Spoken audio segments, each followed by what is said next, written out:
인공지능 시대가 본격적으로 열리면서 우리가 성공 공식이라고 믿었던 것들이 더 이상 통하지 않을지도 모릅니다.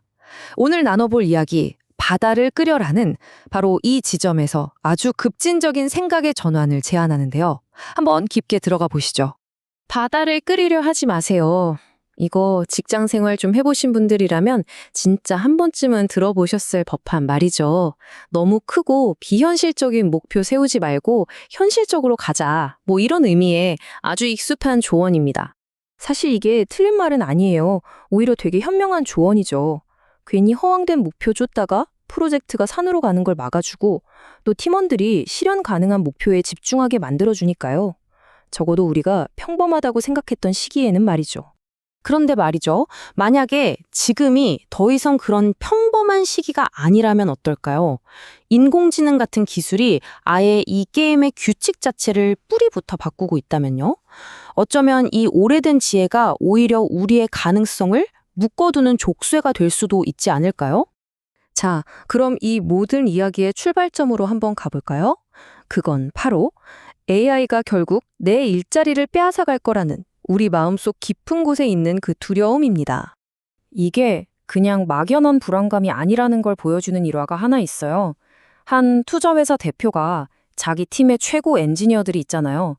이 사람들이 최신 AI가 순식간에 코드를 짜는 걸 보고는 그야말로 공포에 질렸다는 겁니다. 이건 그냥 큰일 났네 정도가 아니라 정말 실존적인 위협으로 다가온 거죠.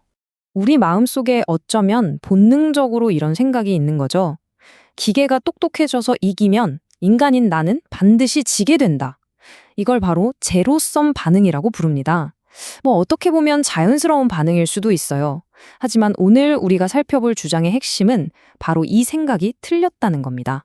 그럼 이 제로섬이라는 생각, 이 독을 해독할 방법은 뭘까요?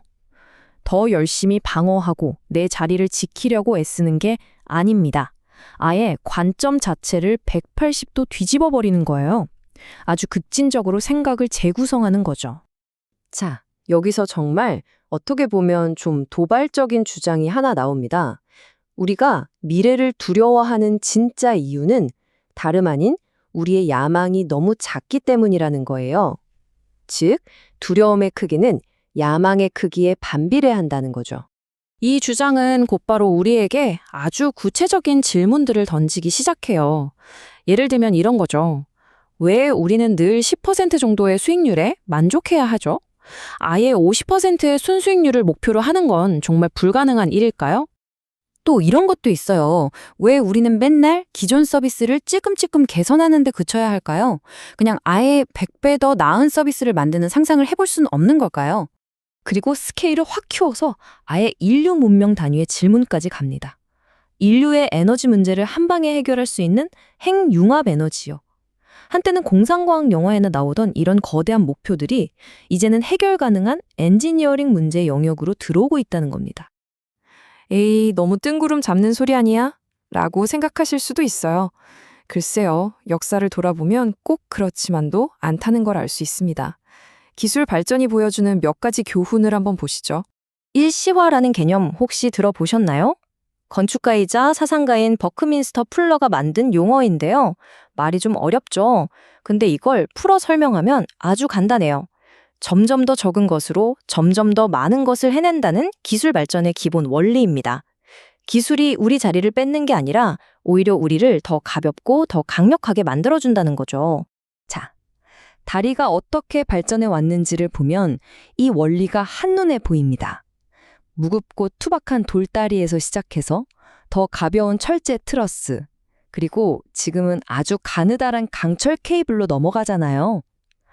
기술이 발전할수록 점점 더 적은 재료로 훨씬 더 강하고 긴 다리를 만들 수 있게 된 거죠. 이게 바로 일시화의 대표적인 예입니다. 비슷한 맥락에서 제본스의 역설이라는 것도 아주 흥미로운데요. 상식적으로 생각하면 증기기관의 효율이 높아지면 석탄을 덜 쓸 것 같잖아요. 그런데 결과는 정반대였어요. 석탄으로 할 수 있는 새로운 일들이 어마어마하게 많아지면서 오히려 석탄 수요가 폭발해버린 거죠. 자, 이제 생각해 보세요. 인류는 역사상 가장 강력한 자원, 바로 지능 그 자체를 엄청나게 값싸게 쓸 수 있는 시대를 맞이했습니다. 과연 무슨 일이 일어날까요? 좋습니다. 이론은 알겠어요. 그럼 이 거대한 변화의 파도 속에서 우리는 구체적으로 뭘 해야 할까요? 이제는 낡은 게임의 규칙에 매달릴 게 아니라 완전히 새로운 게임을 시작해야 한다는 겁니다. 과거의 게임이란 건 이런 거였죠.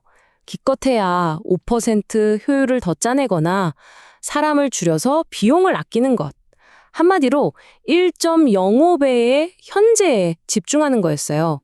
근데 AI가 열어젖힌 새로운 게임은요, 질문의 차원부터가 다릅니다. 어떻게 하면 사람들이 지금보다 10배의 돈을 기꺼이 낼 만큼 압도적으로 훌륭한 제품을 만들 수 있을까? 바로 이 질문에서 시작하는 거죠. 이 새로운 판에서 우리 모두의 역할도 바뀌어야 합니다. 먼저 일하는 우리들, 이제는 그냥 시스템의 부품이 아니라 새로운 가치를 만드는 건설자가 되어야 합니다. 차라리 사업을 시작하는 것도 방법이겠죠. 경영진과 투자자들은요, 10% 성장이 아니라 10배의 야망을 품어야 합니다.